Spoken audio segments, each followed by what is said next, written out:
Welcome to கதை திரட்டு audio books. இந்த வீடியோவில் நம்ம என்ன கதை கேட்க போகிறோம்னா, எழுத்தாளர் ஸ்டெல்லா ப்ரூஸ் அவர்கள் எழுதிய மாய நதிகள் கதையின் 11வது பகுதி. நம்ம சேனலை இதுவரைக்கும் சப்ஸ்கிரைப் பண்ணாதவங்க சப்ஸ்கிரைப் பண்ணுங்க. பக்கத்தில் இருக்கிற பெல் ஐகானை கிளிக் பண்ணி ஆளுங்கிற ஆப்ஷனை ப்ரெஸ் பண்ணுங்க. ஸோ தட் நான் போடுற கதைகளை உடனுக்குடனே நீங்கள் கேட்கலாம். வாங்க கதைக்குள்ளே போகலாம். அத்தனை உயர்ந்த இரத்த கொதிப்பிலும் உலகநாதன் விருட்டென்று ஆவேசம் கொண்டு எழுந்து உட்கார்ந்தார். நிஜமாகவே பரமேஸ்வரியை இளம் விதவையாக்க அவரின் விபரீத மனம் ஆசைப்பட்டது. அதுதான் அவளுக்கு ஏற்ற ஒரே ஒரு பாடமாக இருக்கும். உலகநாதனுக்கும் கூட அதுதான் பாடம். பரமேஸ்வரியிடம், அச்சுதனிடம், சிவமதியிடம் என வரிசையாக அவர் தோற்று போயிருந்தார். அச்சுதனை ஊரை விட்டு விரட்ட பார்த்தால் அதிலும் தோல்விதான். அச்சுதனுக்கு அனுதாபப்பட்டு பல வீடுகளில் இருந்து சாப்பாடு போவதாகவும் செய்திகள் வந்தபோது உலகநாதனின் தோல்வி மனப்பான்மையும் ஜாஸ்தியாகியது. ஆத்திரமும் ஜாஸ்தியாகியது. அதுவும் ஒரு அமாவாசை சாப்பாடு சிவமதியின் வீட்டில் இருந்தே போயிற்றாம். உலகநாதனின் உச்சந்தலை அடுப்பாக சுட்டது. ஊர் பஞ்சாயத்து கூட்டம் மீண்டும் கூடி மோட்டார் சைக்கிளுக்கு தீ வைத்த குற்றத்தை போலீஸில் போய் புகார் செய்வதை பற்றி யோசித்ததாக தெரிய வந்தபோது உலகநாதன் அப்படியே உக்கி போய்விட்டார். எந்த தூக்க மாத்திரையும் வேலை செய்யவில்லை அவருக்கு. எல்லாவற்றையும் நோக்கி சீறி கிளம்ப உலகநாதனின் ஒரு பக்க மனம் பீரிட்டாலும் அவரின் மற்றொரு பக்க மனம் எல்லாவற்றில் இருந்தும் தனிமைப்பட உள்வாங்கியும் கொண்டது. இந்த மனப்பிளவையின் குழப்பத்தில் உலகநாதன் மூழ்கி கிடந்தபோது பரமேஸ்வரியும் பெரிய குழப்பத்தில் இருந்தாள். தீ வைத்த குற்றம் ஊர் ஜனங்களால் காவல்துறைக்கு கொண்டு போகப்பட்டால் என்ன நடக்கும் என்பதை அவளால் யூகிக்க முடியவில்லை. உலகநாதன் கைது செய்யப்பட்டால் அதைவிட கொடிய காட்சி வேறு எதுவும் இருக்காதென்று பரமேஸ்வரிக்கு தோன்றியது. அச்சுதனும் அதிர்ச்சியிலும் வேதனையிலும் இருந்ததால் ஊர் ஜனங்களுடன் எங்காவது மரத்தடியில் மௌனமாக உட்கார்ந்திருந்தான். அவனுடைய மனதின் ஒரு மூலையில் உலகநாதனை பற்றித்தான் சந்தேகம் இருந்தது. ஆனால் ஊரில் யாருக்குமே அந்த சந்தேகம் இல்லாததால் அச்சுதனால் அவனுடைய சந்தேகத்தை காட்டிக்கொள்ள முடியவில்லை. ஊர் பூராவும் பதட்டம் நிலவிக் கொண்டிருந்ததால் உடனே பரமேஸ்வரியை மலைச்சரிவில் நாவல் மரத்தின் கீழ் சந்திக்கவும் தயக்கமாக இருந்தது. ஆனால் ஊர் ஜனம் போலீஸில் புகார் செய்து விடலாம் என்ற ஒட்டுமொத்த அபிப்பிராயத்திற்கு வந்தபோது புகார் செய்வதற்கு முன் ஒரு தடவை பரமேஸ்வரியை தனியாக பார்த்து பேசி விடுவது அவசியமாக தெரிந்தது அச்சுதனுக்கு. ஜன்னல் வழியாக பரமேஸ்வரியிடம் சைகைகளாலும் தனிந்த குரலாலும் நாவல் மரத்தடியில் சந்திக்கும் நேரத்தை தீர்மானம் செய்து கொண்டான். எரிந்து நாசமாகி போன மோட்டார் சைக்கிளை அலங்கோலமாக நிற்பதை பார்த்து கொண்டே அச்சுதன் குறித்த நேரத்திற்கு 1 மணி நேரம் முன்பாகவே மெதுவாக மலைச்சரிவை நோக்கி நடந்தான். பரமேஸ்வரி சரியான நேரத்தில் கிளம்பினாள். வீரியமான மாத்திரைகள் சாப்பிட்டு வருவதன் இறுக்கத்தில் உலகநாதன் படுக்கையில் சுருண்டு படுத்திருந்தார். இந்த சில நாட்களில் அவர் இளைத்திருப்பது தெரிந்தது. பரமேஸ்வரி அவருடைய முகத்தை பார்க்காமலேயே கோயிலுக்கு போயிட்டு வர என்று சொல்லிவிட்டு வாசலில் இறங்கினாள். அவள் கிளம்பி போனது உலகநாதனுக்கும் சிறிது சுதந்திரமாக இருந்தது. மலைச்சரிவில் பரமேஸ்வரி குறிப்பிட்ட இடத்தை அடையாளம் தெரிந்து சென்றடைந்த அச்சுதன் அங்கு சூழ்ந்திருந்த அழகையும் அருளையும் பார்த்ததில் பதட்டம் வடிந்து மனம் லேசானான். ஆங்காங்கு குயில்களின் சப்தம் ஒலித்து கொண்டிருந்தது. எங்கும் ஏகாந்தத்தின் மென்மையான நிசப்தம், தாவரங்களின் குளுமை. பரமேஸ்வரியை சந்திக்க செந்துறையில் இதற்கு மேல் சிறந்த இடம் எதுவும் இருக்க முடியாது. ஒற்றையடி பாதையின் தூரத்து இடதுபுற திருப்பத்தில் பரமேஸ்வரியின் உருவம் தெரிந்தது. எங்கு வந்து சேர வேண்டுமோ அங்கு வந்து சேர்ந்து விட்ட உணர்வு பெருக்கில் பரமேஸ்வரி சில நிமிடங்கள் தூரத்திலேயே நின்று விட்டாள். கொஞ்சமும் எதிர்பாராமல் வாழ்க்கையில் தனக்கு கிடைத்திருக்கும் பெண்ணை அச்சுதன் பார்த்து கொண்டே இருந்தான். அவனையும் அறியாமல் அச்சுதனின் கைகள் பரமேஸ்வரியை நோக்கி நீண்டன. அடுத்த நிமிடம் பரமேஸ்வரி அச்சுதனின் கைகளுக்குள்ளும் அச்சுதன் பரமேஸ்வரியின் கைகளுக்குள்ளும் பத்திரமாக இருந்தார்கள். உலகநாதனின் வயோதிக கெடுபிடிகளால் துவண்டு கருகிப் போயிருந்த பரமேஸ்வரியின் மிருதுவான மனதுக்கு அச்சுதனின் இளம் அணைப்பு மழை சாரலின் இதத்தை தந்தது. நான் நந்தவனத்துக்கு வந்து சேர்ந்துட்டேன் தானே? பரமேஸ்வரி கரகரத்த குரலில் கேட்டாள். இன்னுமா சந்தேகம் பரமேஸ்வரிக்கு? சந்தேகம் இல்லை, தாங்க முடியாத பரவசம். இந்த அழகான நிமிஷங்களுக்கு முன்னாடி நமக்கு இந்த மோட்டார் சைக்கிள் சம்பவம் தேவையா பரமேஸ்வரி? அச்சுதன் சிறு கலக்கத்துடன் கேட்டான். இது நல்லதுக்காக கூட இருக்கலாமே, ஆனா நடந்திருக்கும் விஷயம் நல்லது இல்லையேம்மா. என் அருமையான பைக் போச்சே, அதை என்னால தாங்க முடியல டார்லிங். அச்சுதன் டார்லிங் என்று சொன்னதில் சொக்கிப்போன பரமேஸ்வரி அவனுடைய மார்பில் சாய்ந்து கொண்டாள். எனக்கு ஒரு சந்தேகம் வந்திருக்கு. நமக்குள்ள ஏற்பட்டிருக்கும் உறவை யாரோ சென்ஸ் பண்ணித்தான் ஒரு எச்சரிக்கை மாதிரி மோட்டார் சைக்கிளுக்கு தீ வச்சிருக்காங்களோன்னு தோணுது. அதனால பயமா இருக்கு கொஞ்சம், அச்சுதன் சொன்னான். அதுக்கு சான்ஸே இல்லை. ஏன்னா அந்த சந்தேகம் வந்திருந்தா அல்லது அதை கண்டுபிடிச்சிருந்தா தீ முதல்ல எனக்குத்தான் வைக்கப்பட்டிருக்கும். அதெப்படி அவ்வளவு உறுதியா சொல்றீங்க? பரமேஸ்வரி மிகவும் இரக்கப்படத்தக்க விதத்தில் அச்சுதனை பார்த்தாள். சொல்லவும் பயமா இருக்கு, சொல்லாமலும் இருக்க முடியலை. சொல்லும் போதே அவளின் கண்கள் கலங்கிவிட்டன. பரமேஸ்வரி, இப்பவே எனக்கு உங்க கூட ஓடி போயிடணும் போல இருக்கு. ஒவ்வொரு நிமிஷமும் நரகமா இருக்கு இங்க. சாரி பரமேஸ்வரி, இன்னும் நான் பிளானே பண்ணல. எப்போ எப்படி உங்களை அழைச்சிட்டு போறதுன்னு முதல்ல நான் எனக்குள்ள ஒரு வரைபடம் வரைஞ்சுக்கணும். நம்ம விஷயம் தீ வைக்கிற மாதிரியான அவசரமா அழிக்கிற விஷயம் இல்லை. அழகான உறவை கட்டுமானம் செய்யற ஆக்கப்பூர்வமான விஷயம் இது. அதனால நாம் காலக்கிழமை பெய்யற மழையா இருக்கிறது ரொம்ப ரொம்ப முக்கியம். அவசரப்பட்டு காலம் தவறின மழையா ஆயிடக்கூடாது. ரொம்ப அழகா உதாரணம் சொன்னீங்க. ஆனா வீட்டில் அவங்கள பார்க்குற ஒவ்வொரு நிமிஷமும் நான் அவசரத்துல தவிக்கிறேன். ஏன் புதுசா ஏதாவது பிரச்சனையை கிளப்பியிருக்காரா? சொல்லுங்க பரமேஸ்வரி. சொல்லாமலே தெரிஞ்சிருக்க முடியலையா உங்களால? பரமேஸ்வரியின் கண்கள் ஏதோ ஒரு ரகசியத்தை சொல்லின. அச்சுதனின் புருவங்கள் நெறிந்தன. பரமேஸ்வரியின் முகத்தை கையில் ஏந்தியவாறு கேட்டான். என்ன சொல்றீங்க பரமேஸ்வரி? உங்களோட மோட்டார் சைக்கிளுக்கு தீ வச்சது அவங்கதான். தன் சந்தேகம் ஊர்ஜிதமாகிவிட்ட கடுமையில் அச்சுதன் கண்களை மூடிக்கொண்டான். அவனுடைய இளம் உடல் சற்றே குலுங்கியது. உணர்வுகள் வேகமாக பதட்டமடைந்தன. வார்த்தையே வரவில்லை அவனுக்கு. பயமா இருக்கா அச்சுதனுக்கு? கேட்கும்போதே பரமேஸ்வரியின் குரல் தேம்பியது. பயமா இல்லம்மா, ரொம்ப பதட்டமாயிடுது. விடக்கூடாது, அவரை விடவே கூடாது. சொல்லுங்க, எப்படி எப்ப தெரியும் உங்களுக்கு? ஏன் உடனே சொல்லலை இத? பரமேஸ்வரி நடந்ததை விவரித்தாள். ஆனா அவர் தீ வைத்த காட்சியை நீங்க பார்க்கல. ஆனா சந்தேகமே இல்லாம தீ வச்சது அவங்கதான். திரும்பி வந்து அவங்க படுத்துக்கிட்ட போது பெட்ரோல் வாசனை அடிச்சது. இதை மட்டும் நீங்க போலீஸ்ல சொன்னா போதும் பரமேஸ்வரி. தயவு செஞ்சு என்ன மன்னிச்சிடுங்க. உங்களை தவிர வேற யார்கிட்டையும் இதை சொல்ல பிடிக்கல எனக்கு. அதுவும் போலீஸ்காரங்க கிட்ட என்னால சொல்லவே முடியாது. போலீஸ்ல புகார் பண்ணிடலாம்னு பஞ்சாயத்துல முடிவு பண்ணியிருக்காங்கம்மா. அதுவே வேண்டாம்னு படுது எனக்கு. அவங்கள அது இன்னும் ரொம்ப சிக்கல் பண்ணிடும். நமக்கு சிக்கல் வராதுமா. போலீஸ் உலகநாதனை அரெஸ்ட் பண்ணிட்டா நிதானமா அழகா நாம நம்மோட வரைபடத்தை ஒன்னா உட்கார்ந்தே வரையலாம். போலீஸ் வேண்டாம் அச்சுதா. வரைபடத்தை ரகசியமா அவசரமா வரைவோம். பரமேஸ்வரி செல்லத்தை புரிஞ்சுக்கவே முடியலையே. உலகநாதன் என்ற மனுஷனை தண்டிக்க பிடிக்கலையா? எனக்கு அந்த வயோதிக புருஷனைத்தான் தண்டிக்கணும். எனக்கு இப்பேற்பட்ட மனுஷி எனக்கு கிடைச்சது என்னோட அதிர்ஷ்டம்தான். இந்த அச்சுதன் கிடைக்க நான் மட்டும் அதிர்ஷ்டசாலி இல்லையா? போலீஸ்ல போய் ஜஸ்ட் ஒரே ஒரு புகார் மட்டும் கொடுத்துடுவோம் ப்ளீஸ். அதுதான் ஓர் முடிவனா நடக்கட்டும். ஆனா மறந்து கூட அவங்க மேல ஒரு சந்தேகம் இருக்கிறதா போலீஸ்ல மூச்சு விட்டுடாதீங்க. போலீஸ்ல கொடுக்கிற புகாரே அந்த மனுஷரை மானசீகமா கைது பண்ணிடும். அது போதும் நமக்கு. பைக் போனா போகட்டும். ஏதோ திருஷ்டி கழிஞ்சுடுத்துன்னு நினைச்சுப்போம். என்கிட்ட பணம் இல்லை. இருந்தா புதுசா உங்களுக்கு நான் வாங்கி தந்துடுவேன் bike. Oh, this is Parameswari. எனக்கு தோணலையே இது.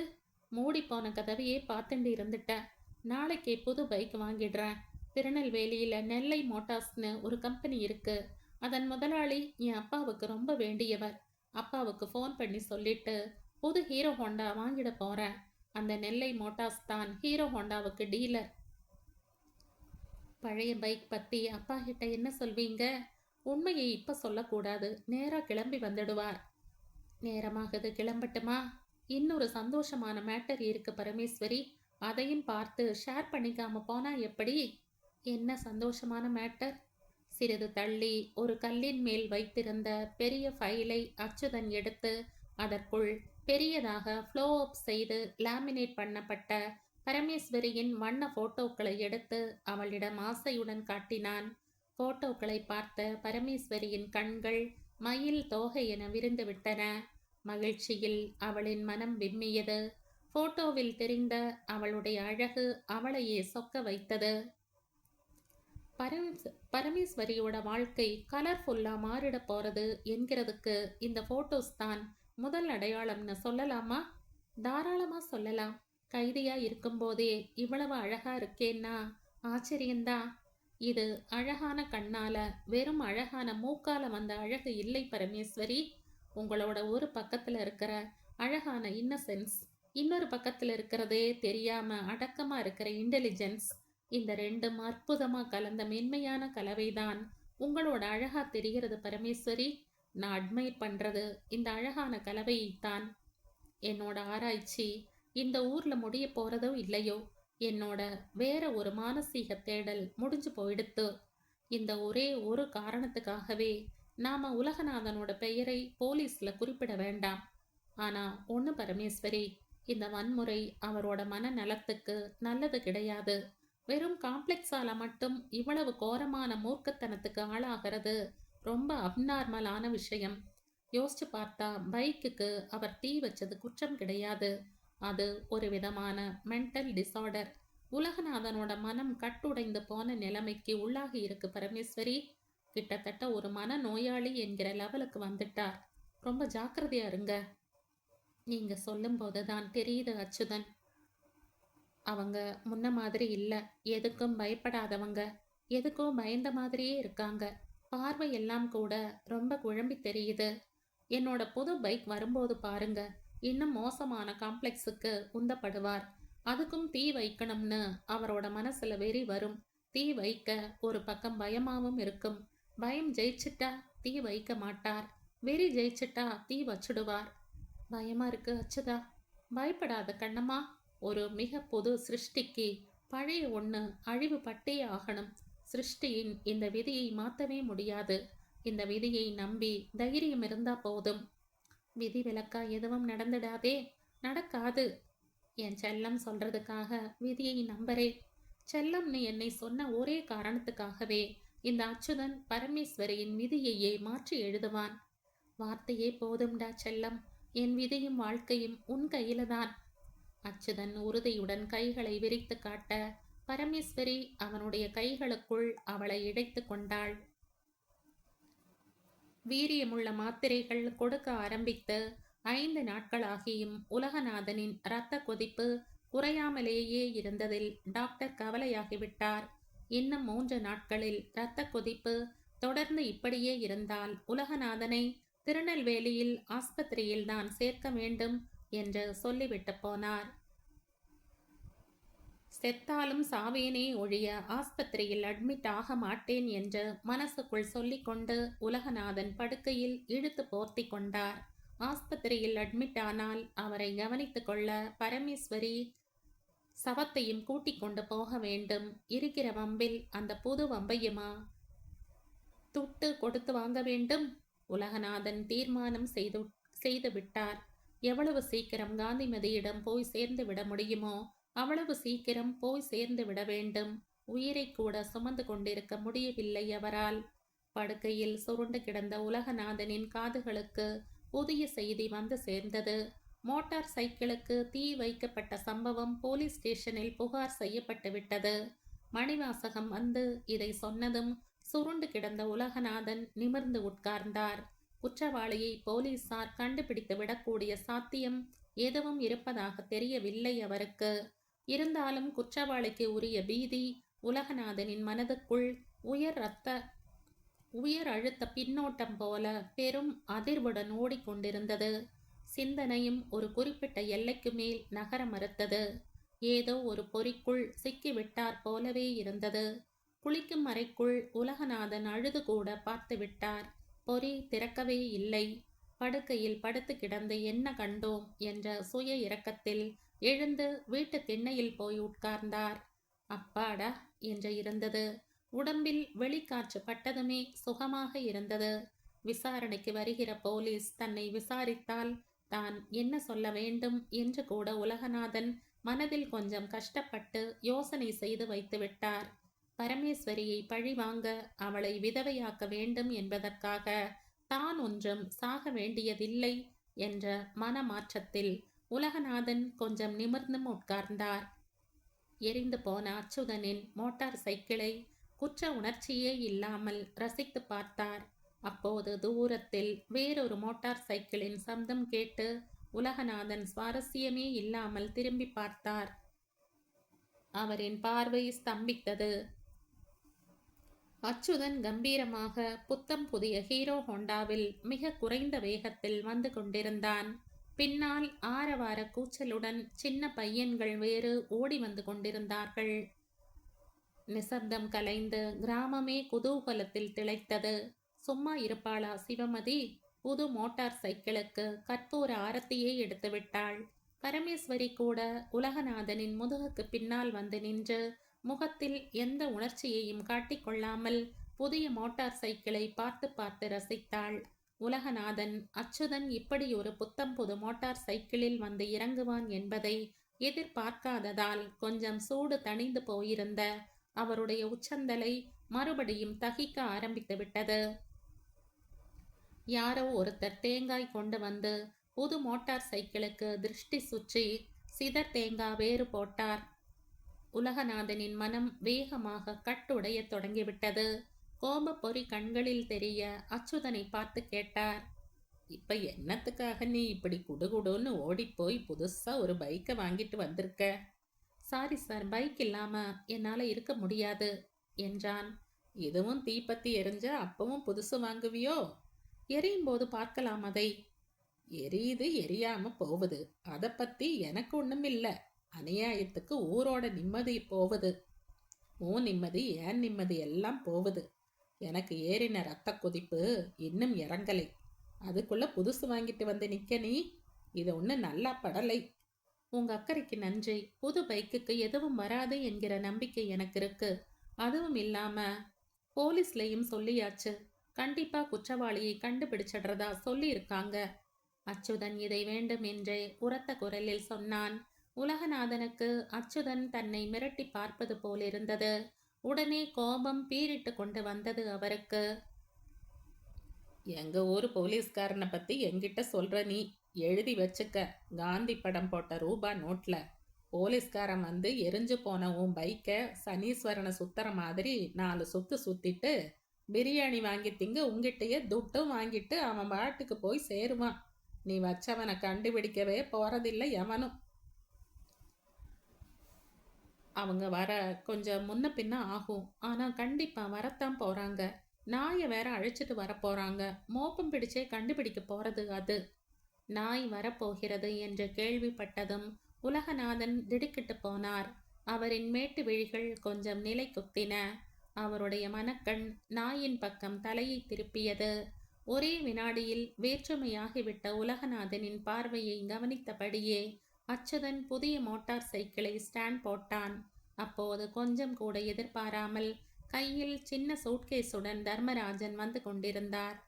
அட, நம்ம தர்மராசன் என்ற நண்பனை வரவேற்கிற மனநிலையில் உலகநாதனும் இல்லை. அடடே, நம்ம அங்கிள் என்ற உற்சாகத்துடன் தர்மராஜனை வரவேற்கிற நிலையில் அச்சுதனும் இல்லை. இதை உணர்ந்து கொண்டேதான் தர்மராஜன் சூட்கேஸை உலகநாதனின் வீட்டு திண்ணையில் வைத்தார். என்ன அங்கிள், ஒரு வரி எழுதியிருந்தீங்கன்னா திருநெல்வேலிக்கு வந்து நான் உங்களை பிக்கப் பண்ணியிருப்பனே, அச்சுதன் கேட்டான். இல்லை அச்சுதா, மணிமுத்தாரில் அவசரமாக வேலை ஒன்று வந்துருச்சு. எப்ப அது முடியும்னு தெரியாததால உனக்கு தெரியப்படுத்தலை. இன்னைக்கு காலையில வேலை முடிஞ்சு போச்சு. திருநெல்வேலியில 2 பேரை பார்க்க வேண்டி வேற இருந்துச்சு. அவங்களையும் பார்த்துட்டு அப்படியே கிளம்பி வர்றேன்.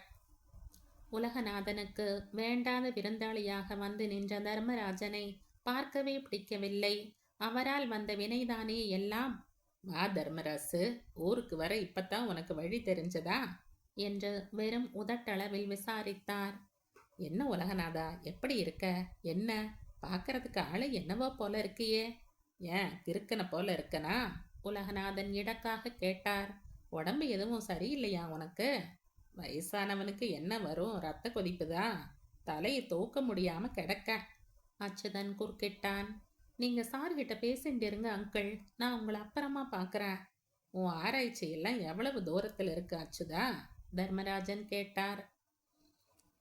அவன் எங்க தர்மராஜா ஆராய்ச்சி பண்றான்? அதை தவிர மற்ற எல்லாம் செய்யறான். அச்சுதனை முந்திக் கொண்டு உலகநாதன் சொன்னார். அவருடைய உணர்வுகள் அவிழ்ந்து கொட்டுவதற்கு தயாராக இருந்தன. என்ன அச்சுதா, உலகநாதன் என்னவோ சொல்றான்? தர்மராஜன் நிஜமான அக்கறையுடன் கேட்டார். பின்ன ஆராய்ச்சி பண்ற அமைதியான சூழ்நிலையா இருக்கு இந்த ஊர்ல? அச்சுதன் திருப்பி கேட்டான். என்ன நீ இப்படி சொல்ற? அங்க பாருங்களேன் நீங்களே என் ஹீரோ ஹோண்டாவை. தர்மராஜன் அந்த திசையில் பார்த்தார். புத்தம் புதிய மோட்டார் சைக்கிளும் எரிந்து நாசமாகி போன மோட்டார் சைக்கிளும் அருகருகே நிற்பதை பார்த்ததும் தர்மராஜன் திடுக்கிட்டு போனார். என்னது, ஒரு பைக் தீயில் எரிஞ்ச மாதிரி இருக்கு? தர்மராஜன் உலகநாதனை பார்த்து கேட்டார். என்ன கேட்டா? உலகநாதன் விருட்டென்று எதிர் கேள்வி கேட்டார். என் பைக்குக்கு யாரோ தீ வச்சுட்டாங்க அங்கிள். இப்பதான் புது பைக் வாங்கிட்டு வந்தேன். என்னையா அநியாயமா இருக்கு? உன் பைக்குக்கு போய் எவன் தீ வச்சா? ஒண்ணுமே புரியலையே எனக்கு. போலீஸ்ல கம்ப்ளைண்ட் கொடுத்தாச்சு அங்கிள். சீக்கிரமே குற்றவாளி யாருன்னு தெரிஞ்சிடும்.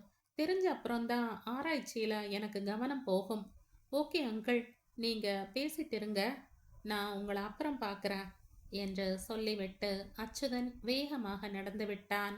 அவன் போகிற திசையை பார்த்து உலகநாதன் தன் வயம் இல்லாமல் காரி துப்பினார். தர்மராஜனின் கவனத்தில் இது பதியவில்லை. அவருடைய அதிர்ந்த பார்வை எரிந்து போன மோட்டார் சைக்கிளின் மேலேயே இருந்தது. வா தர்மராசு, வீட்டுக்குள்ள போகலாம். எழுந்தபடியே உலகநாதன் கூப்பிட்டதும் தர்மராஜன் சூட்கேஸை எடுத்துக்கொண்டு குழம்பிய மனதுடன் வீட்டுக்குள் போனார். சொந்த ஊருக்கு வந்த இனிமை அவருள் கலைந்து விட்டது. உன் வைஃப் இருக்காளா இல்லையா? தர்மராஜன் கேட்டார். இருக்கா. அவ எங்க போவா? எதுவும் வேணுமா உனக்கு? குடிக்க தண்ணி வேணும். பெரிதாக குரல் கொடுத்து பரமேஸ்வரியை தண்ணீர் கொண்டு வர சொன்ன உலகநாதன் வீட்டிற்குள் வந்ததும் வராததுமாக தர்மராஜன் தன் பெண்டாட்டியை பார்ப்பதற்கு ஆசைப்படுவதாக நினைத்து எரிச்சலடைந்தார். அச்சுதனை செந்துரைக்கு அனுப்பி வைத்தவர் என்ற ரகசிய நன்றி கண்களில் தெரிய பரமேஸ்வரி தர்மராஜனுக்கு குடிப்பதற்கு தண்ணீர் கொண்டு வந்தாள். தர்மராஜன் தண்ணீரை வாங்கி குடித்தாரே தவிர பரமேஸ்வரியை கவனித்து பார்க்கிற மன நிலையில் இல்லை அவர். அவருடைய மனம் பூராவும் எரிந்து போன மோட்டார் சைக்கிளின் மேலேயே இருந்தது. வந்ததும் வராததுமா எழவு மாதிரியான நியூஸை கேட்குறேன் என்றார். அதுக்கு நான் என்ன செய்ய முடியும்? உன் வீட்டுக்கு தானே அனுப்புனேன். அவனுக்கு எது வந்தாலும் நீதான பொறுப்பு. தர்மராசு, இந்த பேச்சு எங்கிட்ட பேசாத. அவன் யாரோ நான் யாரோ. அதுக்கு ஏன் இப்படி கோவப்படுற? அவ்வளவு தூரத்துக்கு நான் கோபமா இருக்கேன். அச்சுத மேலையா? அந்த பொடிய மேல எனக்கு என்னையா கோபம்? எனக்கு வேற ஒரு விஷயமா கோபம். என்னன்னு கேட்காத, அது என் சொந்த சமாச்சாரம். உன் சொந்த சமாச்சாரம் எதையும் கேட்கல. பைக் எரிஞ்சு சமாச்சாரத்தை தான் கேட்குறேன். எப்படி ஒரு நல்ல பையனோட வண்டிக்கு, அதுவும் நம்ம ஊர்ல இப்படி நடக்கலாம்? எனக்கு 2 விஷயம் மனசுல படுது தர்மராசா. சொல்லட்டா? சொல்லு. நான் சொல்றத நீ யார்கிட்டையும் வாயை திறக்க கூடாது, சரியா? முதல்ல நீ சொல்லு. பரமேஸ்வரி சமையல் அறையில் கூர்மையாக நின்றாள். என்னோட முதல் பாயிண்ட், உங்க அச்சுதனுக்கு மெட்ராஸ்ல எவனோ பெரிய எதிரி இருக்கான். மெட்ராஸ்லயே தீ வச்சு கொளுத்திடலாம்னு நினைச்சிட்டு இருந்திருப்பான். எதனாலையும் முடியாம போயிருக்கணும். நட்ட நடுராத்திரியில இங்க வந்து காதும் வச்ச மாதிரி தீய வச்சுட்டு ஓடியே போயிட்டான். பாவம் உலகநாதன் இதை சொல்லி முடிப்பதற்குள் வாய் குழறி வியர்த்து விட்டது. சான்ஸே கிடையாது உலகநாதா. அச்சுதனை எதிரியா நினைக்க யாராலையும் முடியாது. அதுவும் இப்படி தீ வைக்கிற அளவுக்கு அவனுக்கு எதிரின்னு ஒருத்தனும் இருக்க மாட்டான். தர்மராஜன் ஆவேசத்துடன் மறுத்தார். இருக்கா, அவனோட வண்டி எரிஞ்சிருக்கா இல்லையா? அதனால பெரிய எதிரி இருக்கான்னு அர்த்தமா? எதிரி இல்லாம கிறுக்கனா தீ வைப்பான்? என்னோட 2வது பாயிண்ட், 4-5 நாளைக்கு முந்தியோ இல்ல ஒரு வாரத்துக்கு முந்தியோ இந்த பையன் ஆத்துல முங்கி சாக பார்த்த நம்ம ராமையா ஆசாரியோட மக ஒருத்தியை காப்பாத்தினான்னு ஊரெல்லாம் ஒரே பேச்சு, ஒரே குதி. ஊரெல்லாம் எம்ஜிஆர் மாதிரி தான் ஒரே ஆட்டம் பாட்டம். ஏன் கேட்குற? என்னோட பாயிண்ட் என்னன்னா, ராமையா மகளை இவன் காப்பாத்தின அன்னைக்கு ராத்திரியோ இல்லை அடுத்த நாள் ராத்திரியோ தான் பைக் தீப்பிடிச்செரிஞ்சது. எதையாவது வளராத. ராமையா மகளை அச்சுதன் காப்பாத்தினதுக்கும் அவன் பைக் எரிஞ்சு போனதுக்கும் என்ன சம்மந்தம் இருக்க முடியும்? உலகநாதனுக்கு கோபம் வர பார்த்தது. கட்டுப்படுத்தி கொண்டு சொன்னார். என்னமோ இருக்கு தர்மராசு, அதை பெருமாள் தான் கண்டுபிடிச்சு சொல்லணும். பல நிமிடங்களுக்கு தர்மராஜன் தீவிர யோசனையில் இருந்தார். உலகநாதன் திரும்பி திரும்பி பார்த்தபடி உட்காரவே முடியாமல் உட்கார்ந்து கொண்டிருந்தார். இதற்கு மேல் தர்மராஜனுடன் பேசிக் கொண்டிருக்க பயமாக இருந்தது அவருக்கு. அதனால் கண்களை மூடிக்கொண்டு தூங்குவது போல இருந்தார். தர்மராஜன் எழுந்து விட்டார். உலகநாதா, எப்பவும் போல எனக்கு இப்பவும் உன் வீட்டில் தான் சாப்பாடு. நான் போய் அச்சுதனை பார்த்துட்டு பேசிட்டு வரேன். விடிய விடிய வேணும்னாலும் பேசிட்டு வா. ஆனா நான் சொன்ன பாயிண்ட்ஸை மட்டும் அவங்கிட்ட இப்போதைக்கு சொல்ல வேண்டாம். சொல்லலையா? தர்மராஜன் கொஞ்சம் எரிச்சலுடன் சொன்னார். அந்த எரிச்சல் உலகநாதனின் கொந்தளித்த மன நிலையில் ஊசியாக இறங்கியது. என் பெண்டாட்டியை பார்க்கறதுக்கு இத்தனை நாள் வராதவன் இன்னைக்கு பெட்டியை தூக்கிட்டு ஓடி வந்திருக்கா என்று முனங்கிக் கொண்ட உலகநாதன் ஏதோ ஒரு சந்தேகம் வந்து அவரது வலது கை மணிக்கட்டில் பல்ஸ் பார்த்து கொண்டிருந்தார். தர்மராஜன் வேகமாக அச்சுதன் வீட்டு படிகளில் ஏறினார். அவருக்கு ஒரு உண்மையை புரிந்து கொள்ள முடிந்திருந்தது. உலகநாதனுக்கு அச்சுதனிடம் ஏதோ பிரச்சனை இருக்கிறது. ஆனால் உடனே அதை பற்றி சிந்தித்து பார்க்கிற பொறுமை தர்மராஜனுக்கு இல்லை. அச்சுதன் வீட்டு படிகளில் ஏறிய வேகத்தில் கூட அவரின் பொறுமையின்மை தெரிந்தது. மேல் படியில் ஏறியதும் தர்மராஜன் நிமிர்ந்து பார்த்தார். வீட்டு கதவு சாத்தி இருந்தது. கதவை தட்டி அச்சுதா என்று கூப்பிட்டார். தட்டிய வேகத்தில் வெறுமே சாத்தி வைக்கப்பட்டிருந்த கதவு லேசாக திறந்து கொண்டது. தர்மராஜன் கதவை நன்றாக திறந்து கொண்டு வீட்டுக்குள் சென்றார். உள்ளே அச்சுதன் இல்லை. தர்மராஜன் வீட்டிற்குள் சில வினாடிகள் வெறுமே நின்று கொண்டிருந்தார். உடனே திரும்பிவிடும் எண்ணத்தில் பக்கத்தில்தான் அச்சுதன் எங்கேயாவது போயிருக்க வேண்டும் என்ற அனுமானத்தில் அவர் அச்சுதனின் உபயோகத்தில் இருக்கும் அறைக்கு நகர்ந்து சென்று பார்த்தார். கொஞ்சமாகத்தான் பொருட்கள் இருந்தன. ஆயினும் ஒவ்வொன்றும் ஒழுங்காகவும் கச்சிதமாகவும் இடம் பெற்றிருந்தன. சின்ன மேஜையின் மேல் 3 நிறங்களில் 3 ஃபைல்கள் இருந்தன. ஆராய்ச்சி சம்பந்தமானவைதானே என்ற நினைப்பில் தர்மராஜன் மேலாக இருந்த ஃபைலை கையில் எடுக்காமல் வெறுமே திறந்து பார்த்தார். வண்ண மலர் கொத்து போல பரமேஸ்வரியின் பெரிதாக்கப்பட்ட புகைப்படம் பளபளப்புடன் தெரிந்தது. பார்த்த உடனே அது உலகநாதனின் மனைவி என்பதை தர்மராஜனால் தெரிந்து கொள்ள முடியவில்லை. சில நிமிடங்களுக்கு பிறகுதான் அவருக்கு அது புலப்பட்டது. உடனே தர்மராஜன் திகைத்து விட்டார். அச்சுதனிடம் எதற்காக எப்படி உலகநாதனுடைய மனைவியின் போட்டோ, அதுவும் இவ்வளவு பெரிய அளவில், அதுவும் இல்லாமல் 4 வித போட்டோக்கள்? தர்மராஜன் ஃபைலை மூடி வைத்து விட்டார். திறக்கக்கூடாத எதையோ திறந்து எதையோ பார்த்துவிட்ட சஞ்சலமும் கவலையும் ஏற்பட்டு விட்டன. விசனத்துடன் அச்சுதனுக்காக காத்திருந்தார். 7-8 நிமிடங்கள் கழித்து அச்சுதன் வந்தான். எங்க போயிட்ட? கதவு கூட பூட்டாம? தர்மராஜன் விடுக்கென்று கேட்டார். தோ வேத பாடசாலை வரைக்கும் போயிட்டு வர அங்கிள். அச்சுதா, நான் கேட்குற கேள்விக்கு உன்னையும் மறைக்காம பதில் சொல்லு. கேளுங்க அங்கிள், நீங்க என்ன கேட்டாலும் எதையும் ஒழிக்காம பதில் சொல்றேன். What is this? அச்சுதன் இதை எதிர்பார்க்கவே இல்லை. தர்மராஜன் அவனுடைய ஃபைலை திறந்து பரமேஸ்வரியின் போட்டோவை காட்டி கேட்டார். அச்சுதன் கொஞ்சம் திகைத்து போய் விட்டானே தவிர பயந்து விடவில்லை. எப்படி விளக்குவது என்று தயங்கினானே ஒழிய தலை குனியவில்லை. சொல்லு அச்சுதா, இதெல்லாம் உலகநாதனோட வைஃப் போட்டோ தானே? Yes uncle. அவளோட ஃபோட்டோஸ் உங்ககிட்ட ஏன் இருக்குன்னு தெரிஞ்சுக்கலாமா? இப்பவே தெரிஞ்சுக்கணுமா அங்கிள்? இந்த நிமிஷமே தெரிஞ்சாகணும் எனக்கு. இவ்வளவு பெருசா என்லார்ஜ் பண்ணப்பட்டு அவளோட ஃபோட்டோஸ் உங்கிட்ட இருக்கிறதால விபரீதமான காரணம் ஏதாவது இருக்குமோன்னு பயமா இருக்கு எனக்கு. அச்சுதன் பெருமூச்சுடன் சொன்னான். இந்த ஃபோட்டோவை நான் எடுத்தப்ப இருந்த காரணம் வேற அங்கிள். ஆனா இப்போ ஃபோட்டோவை பத்திரமா வச்சுண்டு இருக்கேனே, இதுக்கான காரணம் வேற. ஆனா என்னோட காரணம் ஒருவேளை விபரீதமானதா படலாம். விளக்கங்களை அடிப்படை விஷயங்களோட சொல்றேன். நீங்களும் அதை அடிப்படை நிலையிலேயே தயவு செய்து ரெகக்னைஸ் பண்ணிக்கோங்க. சுருக்கமா சொன்னா எல்லா காரணங்களுக்கும் உந்துதலா இருந்தது மிஸ்டர் உலகநாதனோட விபரீதமான கேரக்டர் தான். இந்த நிமிஷம் எல்லா விஷயங்களையும் உங்ககிட்ட சொல்லிவிடலாம் என்கிற மனோநிலையில் நான் இல்லாட்டாலும் கூட நீங்க கேட்டுட்டதால எல்லாத்தையும் சொல்லிடுறேன். ஆனா இங்க இருந்து நாம பேச வேண்டாம். வாங்க படித்துறை பக்கம் போய் உட்கார்ந்து எந்த குறுக்கீடும் இல்லாம பேசுவோம். இந்த உரையாடலை தன் வீட்டு சமையலறை ஜன்னல் அருகே நின்று உன்னிப்பாக கேட்டுக்கொண்டிருந்த பரமேஸ்வரியின் நெஞ்சில் பரவசமும் பயமும் மாறி மாறி சிலிர்த்து கொண்டன. கண்களை மூடி கேசவ பெருமாளை வேண்டியபடி நின்றாள். வீட்டு கதவை பூட்டி சாவியை எடுத்துக்கொண்டு அச்சுதன் தர்மராஜனுடன் வாசலில் இறங்கிய போது உலகநாதன் அவருடைய வீட்டு திண்ணையில் நெடு மரம் போல நின்று கொண்டிருந்தார். படுத்து கிடக்கவோ உட்கார்ந்திருக்கவோ கூட அவரால் முடியவில்லை. அவருடைய உணர்வுகளை மாய சுழல் ஒன்று அச்சுதனுக்கு எதிராகவே சுழல வைத்தது. அந்த மாய சுழலில் உலகநாதனுக்கு அவ்வப்போது தலையே நிலை கொள்ளாமல் ஆடியது.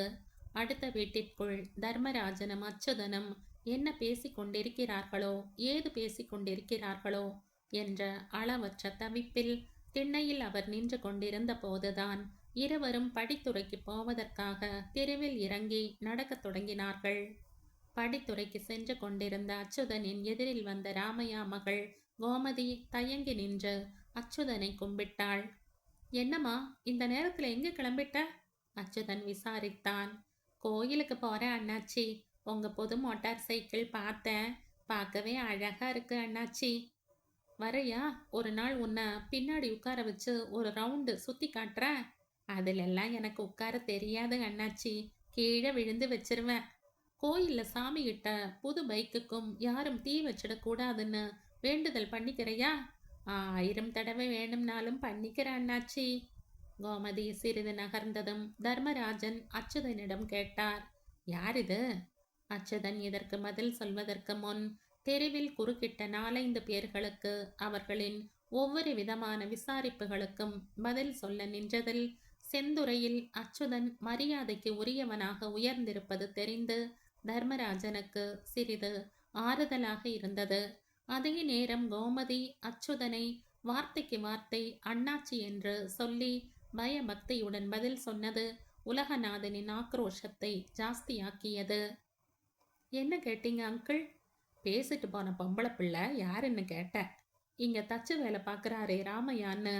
ஆமா, அவரோட மகள். கொஞ்ச நாள் முன்னாடி இவளை ஆத்துல இருந்து நான் காப்பாத்தின அங்கிள். அதனால இவளுக்கு நான் பக்திக்கு உரிய ஒரு காட் ஃபாதர். ஒரு நிமிஷம் சிந்தனை வயப்பட்ட தர்மராஜன் பின் அச்சுதனிடம் சொன்னார். உலகநாத என்கிட்ட ஒரு விஷயம் சொன்னா. உன் பைக் நீ பிடிச்சு எரிஞ்சு போனதுக்கும் உன் பைக் தீப்பிடிச்சு எரிஞ்சு போனதுக்கும் ராமையா மகளை காப்பாத்தினதுக்கும் ஏதோ ஒரு சம்பந்தம் இருக்கு என்கிறது உலகநாதனோட அபிப்பிராயம். ஏன் அதை அவர் ஊர்க்கூட்டத்தில் சொல்லலையாம்? அதை விடு. அவனோட அந்த அபிப்பிராயத்துக்கு உன்னோட பதில் என்ன?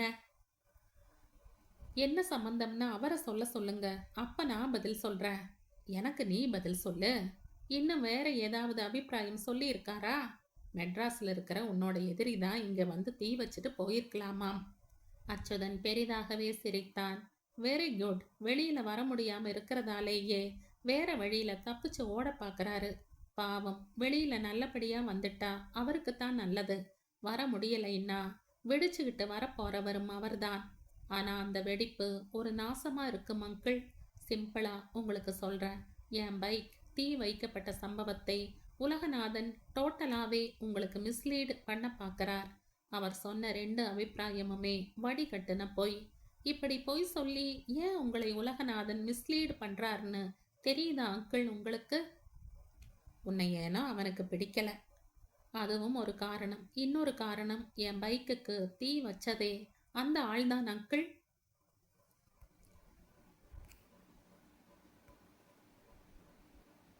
இந்த கதையின் தொடர்ச்சியை அடுத்த பதிவில் கேட்கலாம். நன்றி.